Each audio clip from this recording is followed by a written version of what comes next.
Hello and welcome to another episode of the Lurie podcast. I'm here with my guest, Corey Mann. What's up, Corey? All right, not much. Thanks for having me on, Tyler. What's up, buddy? So real quick, Corey is one of my students. He actually won. He's the second annual 90-day challenge champion. He won 2018 champion, and he crushed it that year. What did you finish with, a 10-mile race? Yes. So we ended the 90 days with a 10-mile race. A lot of people in the gym did the 5K version, but the Long Beach race also had a 10-mile that day. So it was just me and Jen. And that was your first time ever running 10 miles, right? That was my first time ever running 10 miles. That's the longest I've ever run.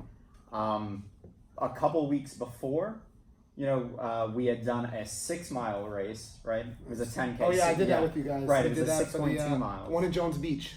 Yes. Yeah. And at that point, the 6.2 miles was the longest I ever ran.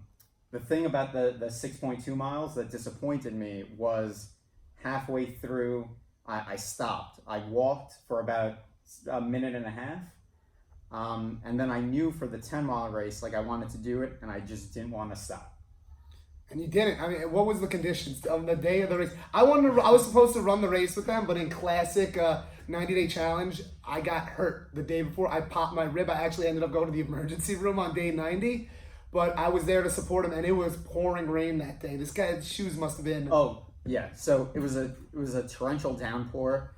I was wearing a tank top, but I brought the T-shirt that the race had given out. So I had that with me, and I thought I would use that to wipe the sweat away. As I ran the race, it was still raining. Downpouring. Yes, it was downpouring. We're running through some areas that are a solid 6 inches of water. So my shoes are soaking wet, and the shirt that I have around my neck is now just like a sopping towel. And all that rain, it was actually quite heavy. I felt. I said that he's carrying 5 pounds in each foot with the shoes, and to put on top of that the farthest he ever ran, and it was awesome. It was at the end of the 90, which means you were also in peak physique. But at the same time, at the end of the 90, the wheels are kind of coming off. We've been pushing it for 90 days, so we're just borderlining that overtrain, and you really took it to that level. It was pretty sweet. Yeah, thanks. I'm hearing rumors that there might possibly you're running a half marathon. Yes. So at the end of this month, September 28th, it's actually my mom's birthday. Nice. I'm doing a half marathon with Michelle. Your wife, yes, who also trains here at Lurie yes, Fit. with Michelle, my wife. I better. I hope she's not mad. Why would she be mad? She's awesome. Right. Of course you are, honey. But yes, so we're doing a half marathon. It's the Southampton's half marathon. Starts at 8 a.m. I haven't been doing much training for that. I know my wife is doing a lot of running. Yeah, I see. She's always up there killed it. 10 miles. I'm like, where's Corey training for this? Right. So I'm getting all my cardio from this gym right here on the mat. Kickboxing, jiu-jitsu. So I'm hoping that cardio carries me over. But also it's the will I learned here, right? I'm just going to keep going. I think that's one thing that sparring and jiu-jitsu had really done for me, right? I know to not give up and how to push through the worst of it. So let's rewind this back a little bit, because before Corey was this ultimate half marathon runner, jiu-jitsu guy, 90-day challenge champion. He came in with minimal martial arts skills, and he was a little overweight, out of shape. And sure. He actually came the peak week of the first 90-day challenge, which we call, peak week, aka hell week.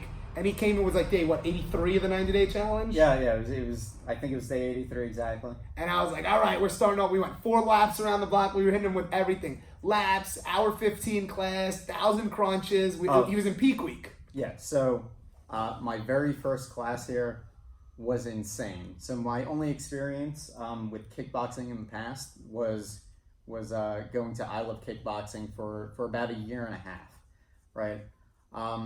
And you know what? that class isn't bad. Definitely didn't teach me how to fight, but it did help me get into shape. It gets you moving. Right. So after that, I think like Michelle and I, we got our own like private gym membership. And, at first we were going like 4 or 5 days a week, and eventually it just fell apart. And we knew it wasn't good enough.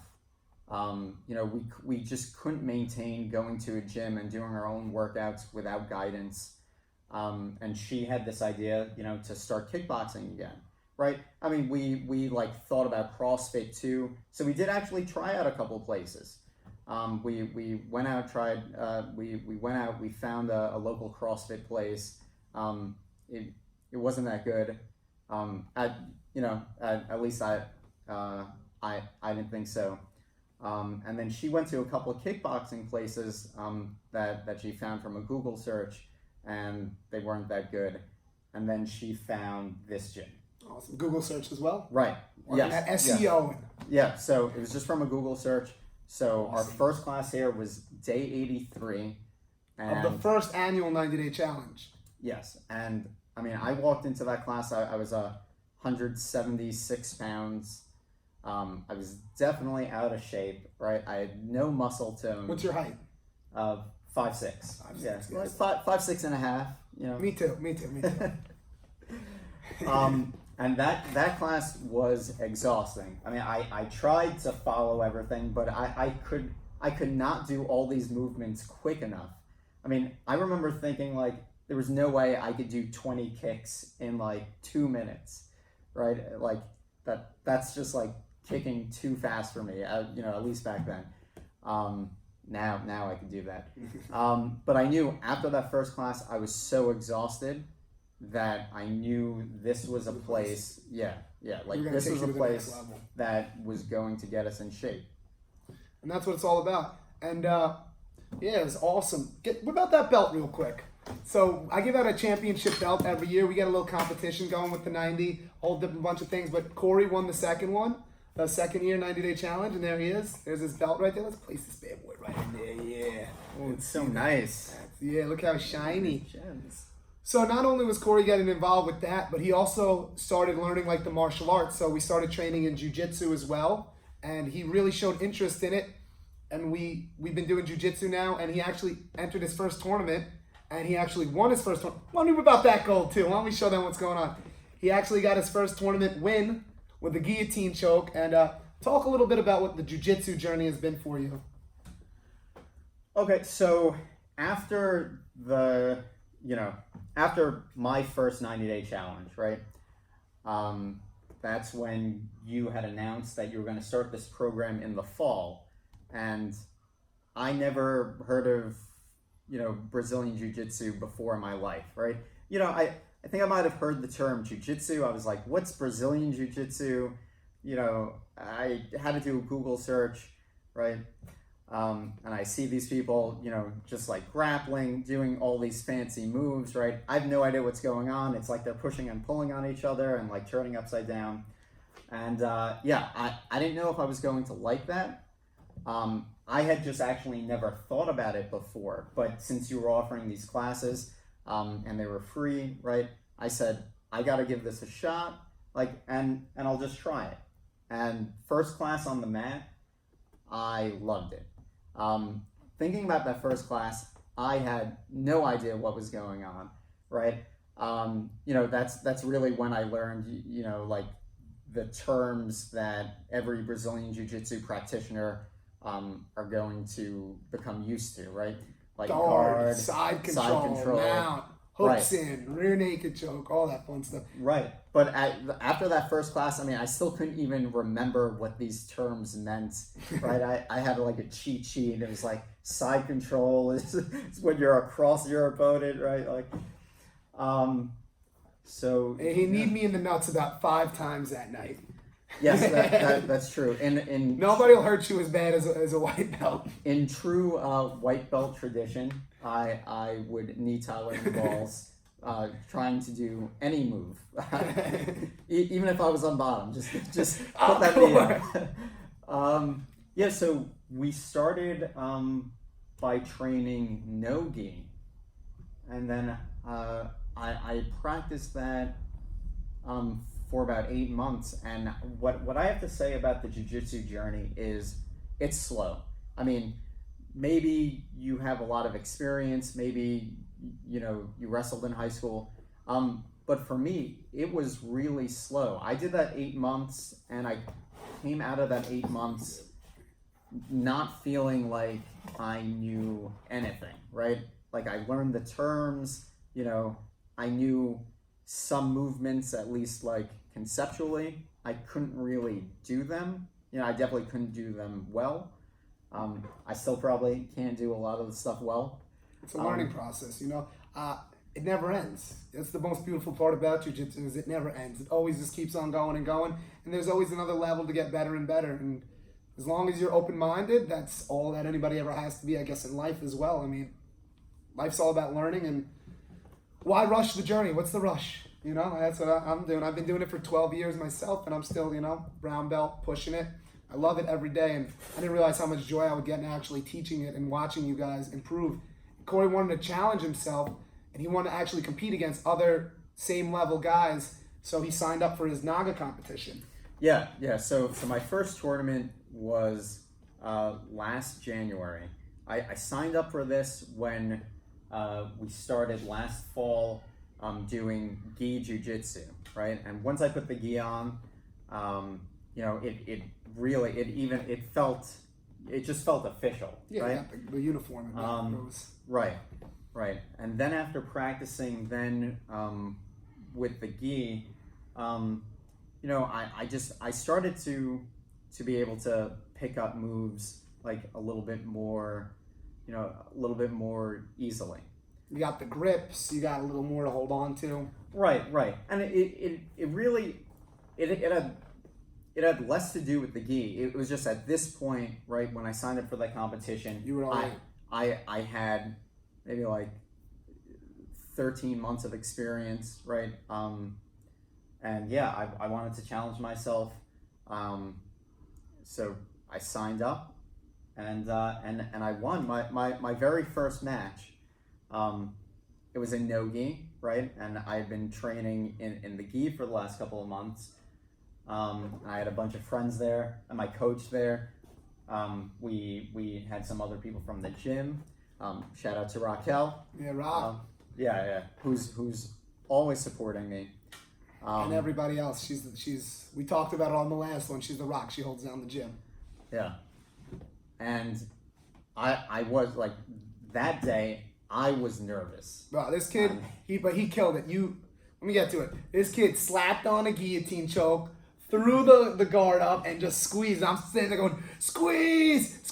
First he threw a guillotine on you, and you had to escape it. So you had to deal with that, a little bit of that, what's the word I'm looking for? Adversity. So he threw you in the guillotine, and your first time competing, you end up in a bad situation. It's real easy to go, oh shit, it's over. But I'm there. He's not under the neck, and listen, honestly, I put Corey through everything. I put him through any match. That was how he got his confidence. He came to me. He was like, yeah. Well, so like after wrestling Tyler, everybody else feels like a baby, right? Like, I'm competing against other white belts, and they feel like a baby. I mean, that's not to say this match was easy. No, their guys are tough. I mean, we didn't always get that easy in other tournaments. Other things happen. You got the more advanced guys that have backgrounds wrestling in college, guys that, are just strong as hell, specialties. Maybe they were judo black belts. But you have all different things. But the way that he deals with adversity, he always looks at the cup half full. And that's a reason why he won this challenge. It has a lot to do with the attitude and enthusiasm. Corey always has the most positive attitude, and he's always so enthusiastic that no matter what it is, it's like, makes it enjoyable, makes it more fun, makes you want to be a part of it. And that type of energy, it attracts me to want to push somebody that gets it, that's always half full. That's going to make you feel that way. And when you see somebody that wants it drives the best out of you. So I want to thank you for that, Corey, because as a coach, it's not, some days we're all human, but Corey is also a social worker. That's what he does for a living. He works in what's it like? Sure. So He calls it, what do you call it? Well, The places so- that you work? So I work with seniors in a supportive housing apartment He building. works in the projects. Pretty much. Where is it, East New York? Yes. He works in the hood. But they are seniors, but they are, once you walk out the door, it's not seniors. It's the real deal. You know, it's so, Corey sees everything, all different types of people. He's dealing with, you know, mental illness. He's dealing with elderly. He's dealing with disabled. He's always a smiler. I've never seen him walk in here once and bring anything from the outside in. And I'm sure there has to be, because we all have shit that goes on outside. But he has this amazing way of just, once he gets on the mat, turning it, and like, the cup's always half full. And I really admire that, because it's not easy. You know, a lot of us say we want to do that, but to actually do it every day with like, all right, guys, we're running 10 miles today. He's like, 10 miles? Let's go for 11. And I'm like, all right, 11. Everybody's like, God damn, Corey. And you know, that makes it easier. I think enthusiasm in life is what makes things easier. And like my jiu-jitsu coach told me when I opened the gym, he told me, you're going to make it. And I said, why? He said, you're ridiculously good looking. No. He said, the reason why you're going to make it is because of your enthusiasm. If you love what you do and you're enthusiastic, people feel that you can't fake the funk. You know, like, and I'm also a student of the game myself. So when I come to teach, I'm also a student, and I'm so enthusiastic because I have such love for it. It's my passion, you know? So Corey has that too. He finds things and he gets very passionate about them. His job, his wife, jiu-jitsu, martial arts, fitness, LARPing. We'll get into that in a minute. But all that sort of thing. But what was I going to say? When we started training, this kid would bruise. I used to call him an old, he'd be like an old peach. That you'd touch the peach and it would just... How many bruises were on your body when you first started? So I would get bruises from everything. I've just from kickboxing, sparring, from taps, I bruise. Your thigh from the leg kicks? Yes, I would Oh definitely have my bruises God. from the leg kicks. From jiu-jitsu, just from Tyler and other people just gripping me. Finger I'd have marks. Fingerprint bruises. 10 finger marks. That's the peach I'm talking about. So the most I had was, and I do have this picture, I took off my shirt and I counted 23 individual bruises. And I'm telling you, he took off his shirt and he says, is this normal? I'm, yeah. I've never seen anything like it, but I'm telling you, this guy's conditioned now. And do you bruise at all? No. It's A little like, bit maybe yeah, here like, and there, but nothing occasion. compared. So the body gets conditioned, just like the shins get conditioned for kicking, the body, the muscles, everything. So we had to toughen them up. The first year and a half with Corey was just conditioning, getting the body toughened so it didn't bruise. And he also lost, what, 30 pounds? Yeah, so after this challenge, I came into the gym, at 176, and after this challenge, I was 146. So which was my lowest weight, since I was in, 10th grade. Yeah. That's awesome, man. Like, he lost the weight, he got in shape, and he started lifting weights. When he came, he couldn't do one pull-up. I'm saying, like, what were you benching when you first came in here? So I started with just two 25-pound plates, so that was a total of 90 pounds. Yeah, I think that's 95. And now what you're doing, 145, 3 sets of 10 pull-ups, wide grip. I mean, he's complete lifestyle change, and the dieting and nutrition was huge. He started getting into prepping food. He used to tell me, lunch I'll have a pizza, and then dinner I'll have Chinese food, and then maybe if I'm hungry during the day I'll get a Snickers and a soda. Right. Yeah. So Everybody does that. I'm not gonna bullshit and say I don't do that, because I do, but I had to let him know, like, bud, that's not gonna help for what we're trying to go towards. Yeah. So for a long time, my classic breakfast lunch was like bacon, egg, and cheese, and then slice of pizza. And then what was for dinner? Chinese food. Dinner was like, it definitely wasn't a cooked meal. It was whatever I could get from takeout. More than likely Chinese. So we got into nutrition, and him and his wife, they absolutely killed it. And on Sundays, they'd prep. And they both did the 90-day together, which was really, really awesome. Because, like, it's awesome to have a support team. And it's great to have somebody that's there for you. And the fact that he'd have the lunches made here. Maybe she'd go to the supermarket, he'd cook the food. Or, vice versa or whatever. But they were working together, and they really It's special watching them work together. It was really awesome. It's motivating me. Makes me think maybe there's somebody out there for me. Yeah, and so I think the best thing about the 90-day challenges, right, is even when it's not the challenge, right, there's still things that I don't give up, right? So now, yes, like I do eat things that aren't allowed on the 90-day challenge. I've gained some weight back from this last 90-day challenge, but since my first 90-day challenge, I still still meal prep, right? And there's some things that I just don't eat anymore. I definitely don't drink soda. Right, and I won't have things like candy bars, right? On Not all the time. Once in a while, it's okay. Right. No, so I'm not saying I'll still have cookies, right? Special occasions. It's Christmas dinner. I'm gonna have that piece of cake, right? But those aren't normal things now. I used to think that it was okay to have dessert every day, right? I'd be like, after dinner, it's dessert time. Like, dessert's just a staple meal. And now I know. I mean, look, if that's nice. If you want dessert every day, you do you. But nice. But just after 90 days of eating clean, and working out, right?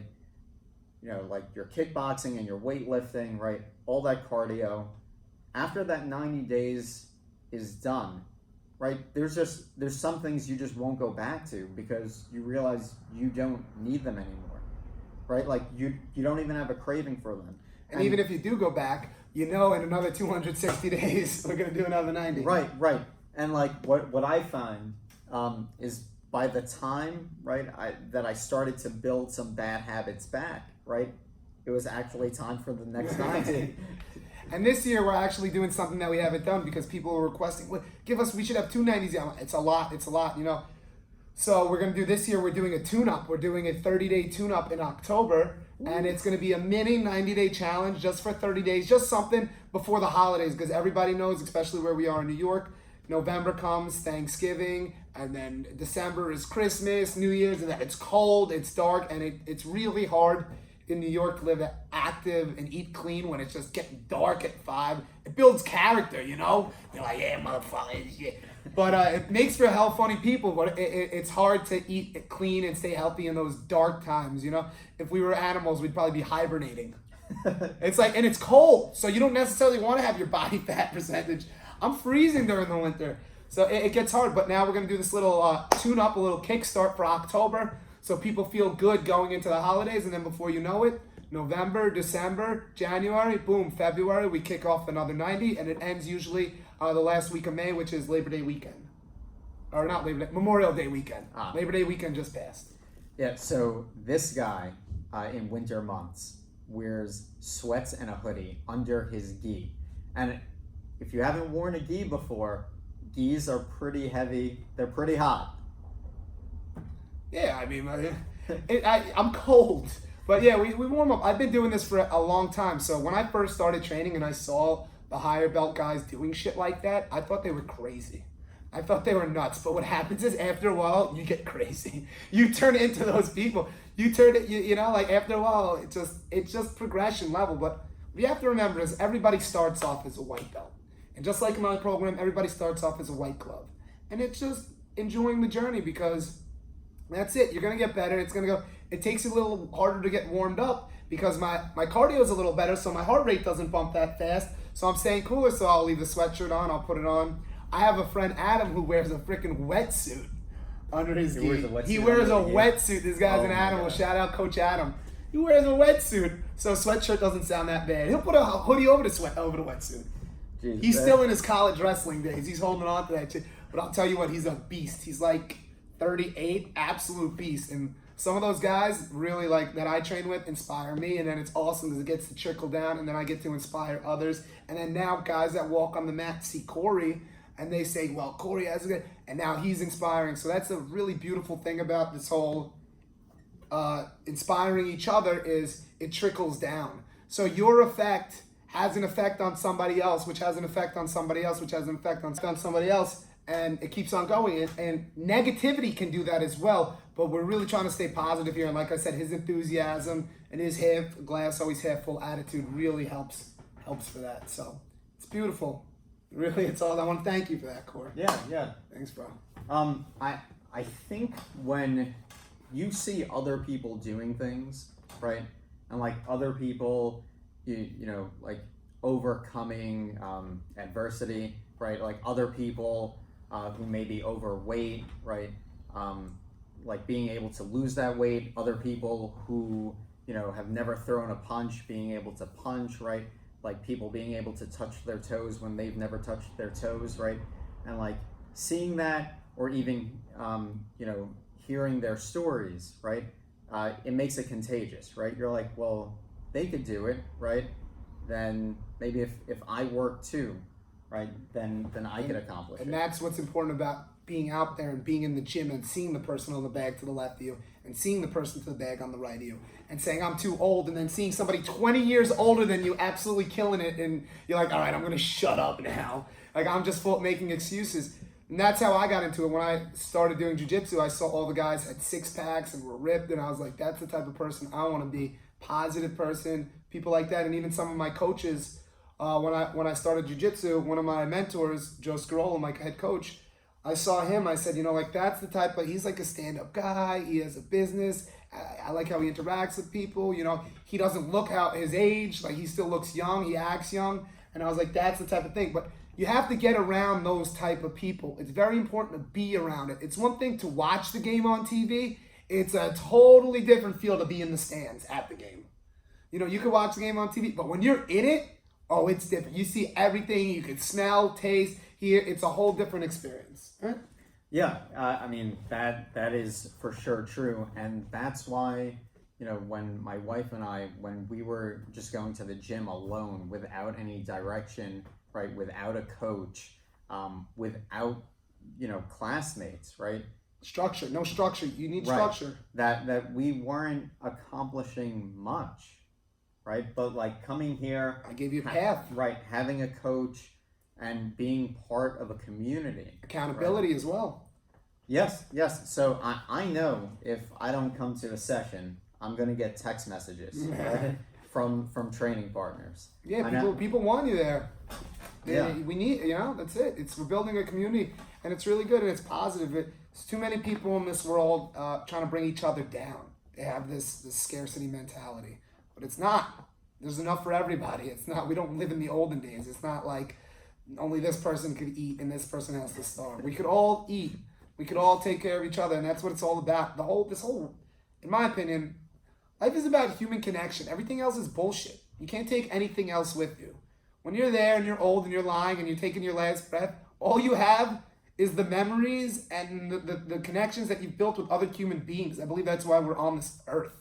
So to treat each other well, you know, and that's important. And to build these connections. You don't want to live your whole life and not ever have any connections and just be in your own head, because, you know, then you have nothing, you didn't experience what life is about. Life is about connection. That's what I truly believe, you know. I think it makes sense. No, so Because you can't take anything with you. Yeah. The last thing you have is your thoughts. So I think that's definitely well said.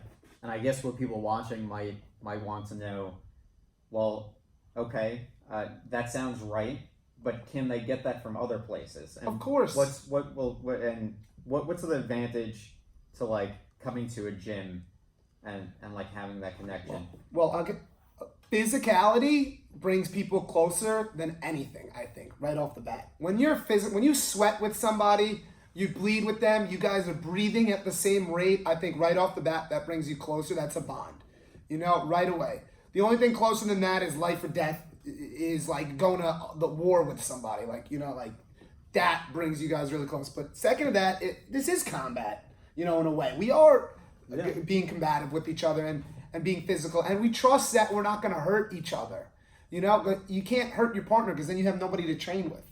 And like, so we build that connection. But of course you can build connection with human beings anywhere. You just have to be open. You have to be willing and accepting, you know. A lot of people close down because of their own insecurities, but you know what? Everybody has insecurities, and you can't let them like get the best of you. You just can't, because then you're going to miss out on what life is all about, and life's all about enjoying with other people. Like, And that's what I always say, like, if the aliens were to come down and start a war, guess what? We'd have no problem. The Middle East would have no problems. They'd be teaming up to fight the aliens. It's like the human race verse, But now that it's just this bullshit, now it's everybody. It's bullshit. But that's exactly what it is. It's bullshit. We're all the same. Everybody has the same basic needs. Everybody wants to feel loved. Everybody wants to have shelter. Everybody wants to feel important, And we could all give that to each other. We just got to be a little nicer, It's and I think in an atmosphere where we're all coming together and everybody's working towards similar goals and everybody's on the same page, it really, really helps to build those connections. Yeah, and I think on top of that, everybody wants to be healthy. Yeah, health is your greatest wealth. Yes. That's my grandfather's famous saying. Yeah, and so that's what you're also getting on top of that connection, right? You're getting a double. You're getting a bang bang. You're not only are you getting meeting people and having that connection, you're also getting healthy. And the health is the first thing. That's what gets people in. Most people come in because they want to get healthy, right? That building a connection with people, that's just an added bonus. And let me tell you something. After you're training with people for a year, 2 years, you're not going to be able to help yourself. It just happens. You loosen up. After a while, you're not tense anymore. You're having fun. And then you see somebody that's having trouble and you walk over and you say, hey, and you see them stressing. I was where you were, Trust me, you were where I was? No, you were always this guy. No. Oh. I was not always this guy. So I love to tell new students that, right? Like they, I'll be doing like a set of 10 pull-ups, right? And they're like, oh, I wish I could do a pull-up. I'll never be that right? strong. And I say, I couldn't do a pull-up when I came here, right? I could not even jump rope when I came here. And that was something that I didn't think I had the coordination to do. Like, I didn't have the rhythm to jump rope. A lot of people. That's a big clap one on beat. So I didn't think I could ever get that down. And it took months. It was probably like 4 or 5 months, until I was able to chain like a few jumps together, right? And now you're good. Yeah, you can jump 5 minutes straight.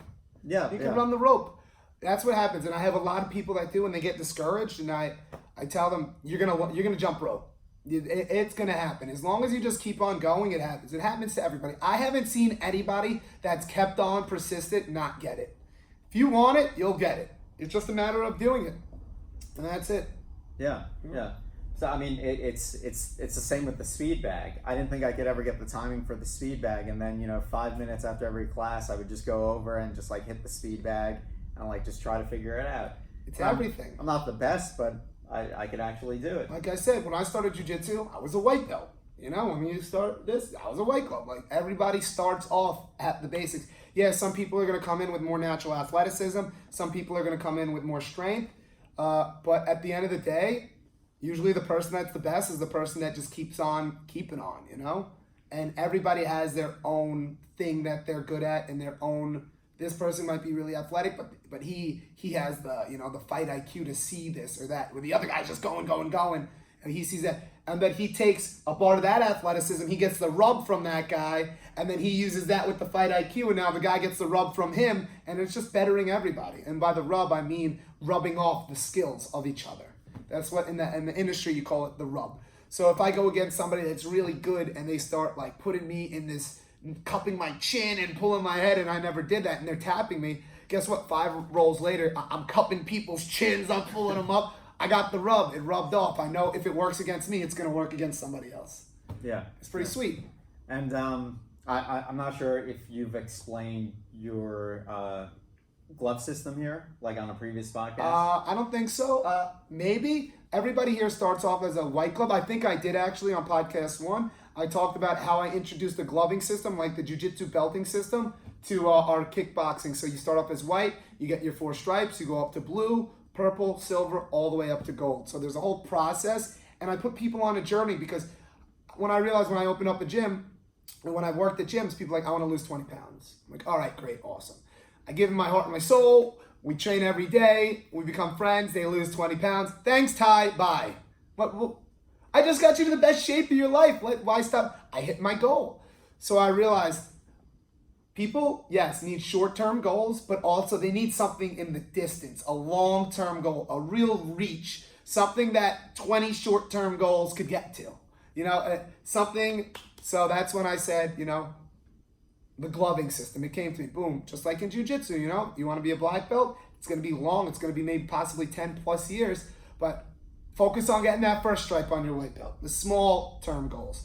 Then boom, then the second, then third, then focus on getting your blue, one step at a time. Don't rush anything. You don't want to rush. Like the movie Click, I think about the movie Click with Adam Sandler. Yeah. Or the Sandman. When he said, I love, you give me the bobbity boo. I love the Sandman. Anyway, when the Sandler, you know, I don't want to be that. I want to skip this trip. You want to say, next thing you know, you fast forward everything. So, like you said, it's a long journey, but patience and enjoy it because this is our lives. This is our time, you know, to do it. So. Yeah. So I think the best promotion you're ever going to have, right? To compare it to this kickboxing class or jiu-jitsu, right? Is like going from no gloves to your white glove here. Going from that belt you wear every day to your white belt. I like that. That's good. That's the greatest promotion, right? It's starting, right? Showing up day one and saying, you know, I'm going to get fit, right? I'm joining this gym and I'm going to show up. Like that's the most important promotion. And there's going to be life that happens if you want to or not. There's going to be life. There's going to be things that happen that get in the way. There's going to be periods where maybe you hurt yourself. But we always tend to come back, you know? You always tend to come back because you've already put in so much work. You want to keep on going and keep on going. And it's passionate and you love it. And more than anything, like even when I was hurt sometimes, I just go to the gym because of the people, like I said, the connection. They're cheering you on. They're positive. They're for you. You know, in this world, it's hard. Sometimes you go home and the people at home aren't so positive depending on where you live or your living situation. Or maybe you go to work and the people, you know, are out. They want the promotion. They don't want you to get it. Not here. We want everybody to get promoted, you know? Not here. We don't want to drown somebody so we can breathe. We want everybody to breathe. Like I said, that scarcity mindset just doesn't apply here. There's enough to go around. There's enough blue gloves, purple, silver, and golds to hand out to everybody, you know, and enough whites. And like you said, every journey starts with a single footstep. And it's just taking that first step, which is usually the hardest. Like for me, I wanted to do jiu-jitsu for 10 years before I even walked in a gym. I've been watching. I knew it was for me. I knew it was my thing. I would go on the website. I would look at it. It wasn't until I went to school and there was a jiu-jitsu academy right down the street from my house, and it was a Gracie Academy, and it was undeniable. I couldn't deny it anymore. It drew to me. Yeah, it drew me in, and it was the greatest thing I ever did, and I didn't realize that would end up being a career for me. I was in school, going to school for film, and I didn't realize that I really was passionate about the martial arts and fitness, but also film as well. As you see, we're making this podcast, so it wasn't all a waste of time. Yes. You know, if you like what you see here, this guy will sell his skills to you. Exactly. He'll set you up with these fancy mics. Yeah. This thing on? I don't know. Anyway, going back to that, I want to go real quick into when I was at school. Funny story, I was in film school and we were doing a student film. And the student film that we were doing, we had like a bunch of things that we had, like 4 scripts that we could choose from. And the script that they ended up choosing for my final project was like this LARP, L-A-R-P film. So I never heard of a LARP. What did I hear? A LARP. I'm a kid from Long Island. I spike my hair. You know, I'm ready to. You know, I'm a Long Island guy. Expertise. So I found out that LARP stands for live action role playing. So I'm going, what the fuck? I wanted to make comedy. I wanted to make, you know, sex, drugs, rock and roll, martial arts, high energy. These kids wanted to make wooden swords and put fight scenes on in the basement. So I said, all right, I'll do craft services. I'll just watch the food and everything. I'll get my grade. But so then I come, and that was the last time I really heard about LARPing or had anything to do with LARPing. So then when Corey comes and joins, and he's training with me, and I'm like, on Saturday, I go, so you're gonna be here Saturday? And he goes, no, I'm LARPing. I said, you're LARPing? Live action role playing? He's like, yeah, how'd you know that? Tell us a little bit about your LARP life. So I've been LARPing since I was 18. I'm 33 now. So again, LARPing stands for live action role playing, and if you've heard of it at all, you might have seen it in a couple different movies like Role Models. It's not really portrayed in the best light in that. The king. But that does give you an idea, right? So it's a game that's played. Most LARPs are continuing games where you make a character, you create a character, and you control your character because you are your character. LARPs could be in different environments, right? So the most common one and what you see in Role Models is like medieval fantasy. Hear he. Right, and so people go away for these weekends, they play their characters, there's different fighting systems.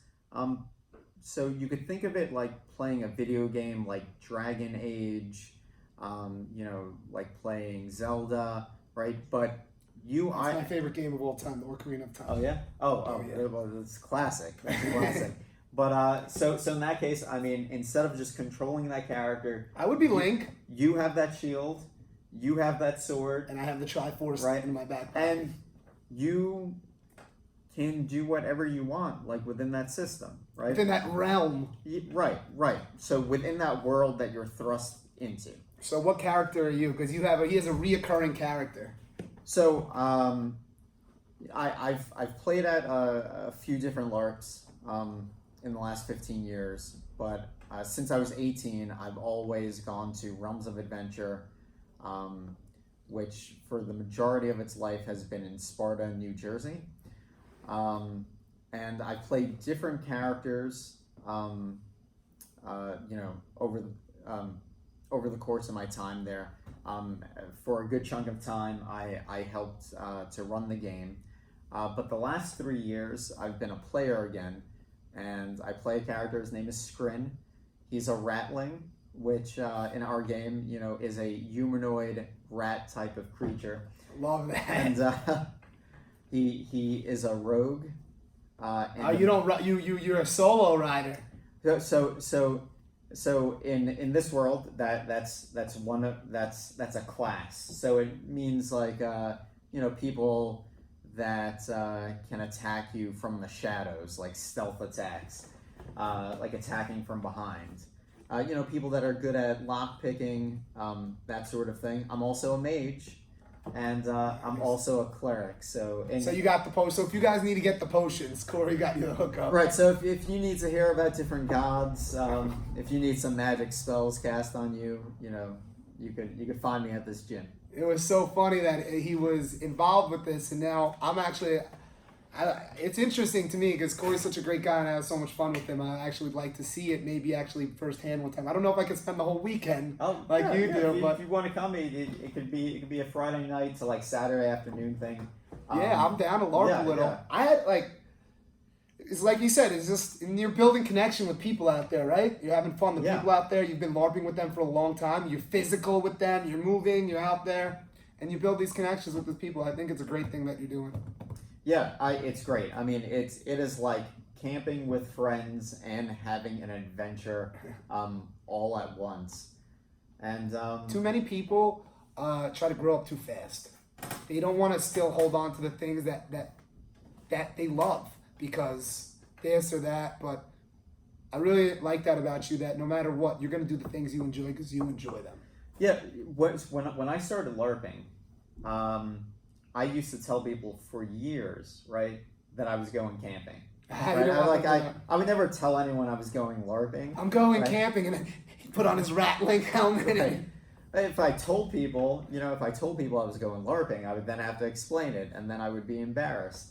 But at some point in my life, right, that didn't matter. Like, who cares what people think? Look, I like what I'm doing. I'm having fun. That's it. Right? That's all that matters. And that's all that I care about, right? If some miserable person wants to make fun of you, that's their problem. So lying at home being miserable. If you're gonna laugh at me for doing something that I like to do, you have a problem, Yeah. right? Like It's not your problem. That's not my problem. That's what inside of you, right, is making you laugh at someone. It's their own insecurities, probably most likely. But I like that. Like same thing with me, or the things that I loved when I was growing up, I still do them, like skateboarding, just stuff, getting creative like that. And it's about staying true to who you are, and it makes its character, like, and knowing what you like. You never want to be somebody that doesn't know. You know what you like, you know who you are, and you go down those avenues, and it's pretty cool. And when you like something, you go for it. Like with the jiu-jitsu and with the martial arts, he goes for it. Corey, I know he's studying. When he goes home, he's watching everything, YouTube thing. He's like, Coach, what about this move? I'm like, where'd you hear about a Peruvian necktie? Who taught you? I never mentioned that to you. Right. So I mean, to be clear, I'm not one of those white belts that's like I'm trying those different moves. No, but you like to go home and you watch. I'll see something that's like really interesting, right? I think that the last thing I saw was people doing baseball bat chokes in no-gi. Nice. And putting people to sleep. And they were putting people to sleep like that. I mean, 5 seconds into the round, like, people are taking naps. Yeah, it's awesome. And, and so, like, that really intrigued me. So I came in, I was like, Tyler, you gotta, show me this. show it to me. I'm like, also, because he's not only doing in class, he wants more. He's going, and when he did his competition, it's not a shocker that he won. He studied all the white belt tapes. He realized the percentage of if you go for the takedown, if you pull guard. What did you realize? Yeah, so I actually, I watched a lot of white belt matches, but I read a report that someone had put together, like a statistical analysis of white belt matches, right? And I have to really commend them because it was a great study, and they found out like the most effective techniques at the white belt level, right? I'm not saying that the study was fully exhaustive, but they watched enough matches to know that first, like,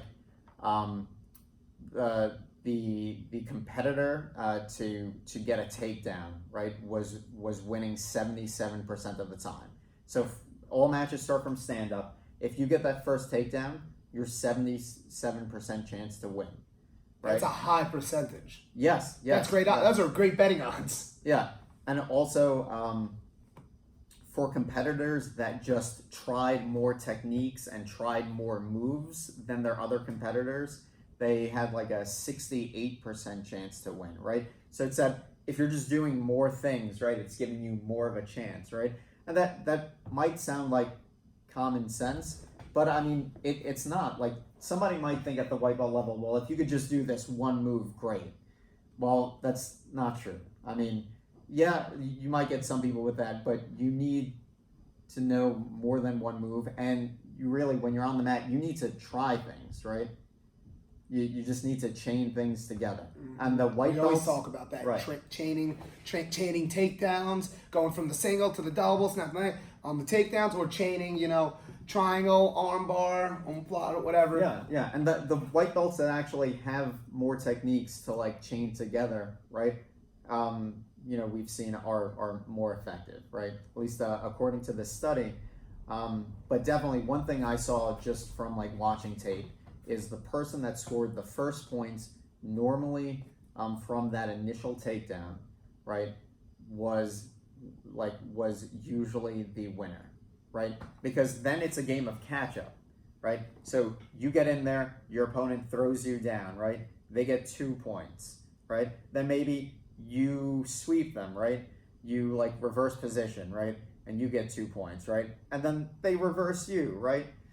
Now they're up 4-2, right? They're still up, right? They're chasing them, right. And so the person that gets those first points, right, is massively favored to win. Yeah, it's true. And that's awesome. That's that's him going in there and doing extracurricular studies, and that's why he won. I feel, because we did what we do on the mat, but then he and his reps and everything. Of course, his skill and his training is huge, but his fight IQ, he's studying. If he doesn't have the answers, he's gonna find them.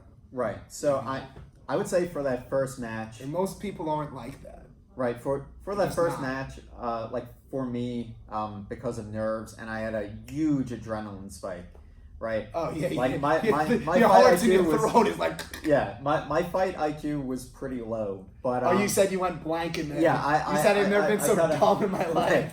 yeah, I definitely went blank, and as soon as we got down to the mat, right, where my opponent was, he was taller than me. He was grabbing my head. I grabbed his leg and we fell. And he still had me in like a half guillotine. He didn't lock his legs around me, but his arm was under. And If it you hurt. panicked, it could have. Yeah. Right. I mean, it definitely hurt. I was having trouble breathing. Right. He didn't have his legs locked, so it wasn't fully in. That's when you were screaming, "It's not fully in." But I said to myself in that moment, I said, I'm getting off this mat as a winner, or I'm getting off this mat asleep. So, Ooh, his boy is hardcore. that's actually what I told myself. I said I'm not tapping. I mean, if he had an armbar, if he was going to break a limb or something, I'd tap. But if it was like fight through a choke, where the worst thing that happens is I just go to sleep, I was going to fight through. You're pretty hardcore. But you reversed it, and then the kid squeezed out, and you could see on his face, once that reversal switch happened, once you got up and you got on top of him, it was done. It was already done before he tapped. You took it from him. You took his will to win, and that's beautiful. I love watching when somebody breaks somebody. You saw it. He was broken. But I mean, it happens, especially at that lower level. It's easier to break people. But he tried to break you first, and you refused to lose. Yeah. And that's what you do, Corey. You refuse to lose. Fucking man. That's right. I'm not sure if we're running out of time, but I do want to say, just back to LARPing, right? Whatever you want to get in. Tyler might have my number when we put on the gloves. He might have my number when we put on the gis. But put a couple of latex swords in our hands, and he's going down. He doesn't actually know I went to college for fencing. For fencing? No, I'm kidding. Okay. I'm I was gonna say, even if he did, LARP combat is nothing like fencing. Listen, I hate to break it to him, but I have a level 4 potion, which allows me to shield myself from any sword that you put my way. So like against physical attacks? Against physical attacks. For how long? Is there a duration for that? Well, my potion, who is your alchemist? All right, I'm bullshitting. I don't know what I'm talking about. That's your jujitsu. That's your world. So I'll make you a deal. I'll come check it out sometime. All right. And we'll take it from there. Corey, thanks so much, bro. Amazing. If you guys ever want to come check it out, I'm going to put Corey's video of that match up onto the YouTube page. I think we still have it. Yeah. I'm going to put it up on the page so you guys can watch, comment, let us know what you think. And that's it. Thank you guys so much. It was awesome. Rock on. All right, guys. Peace. Thanks.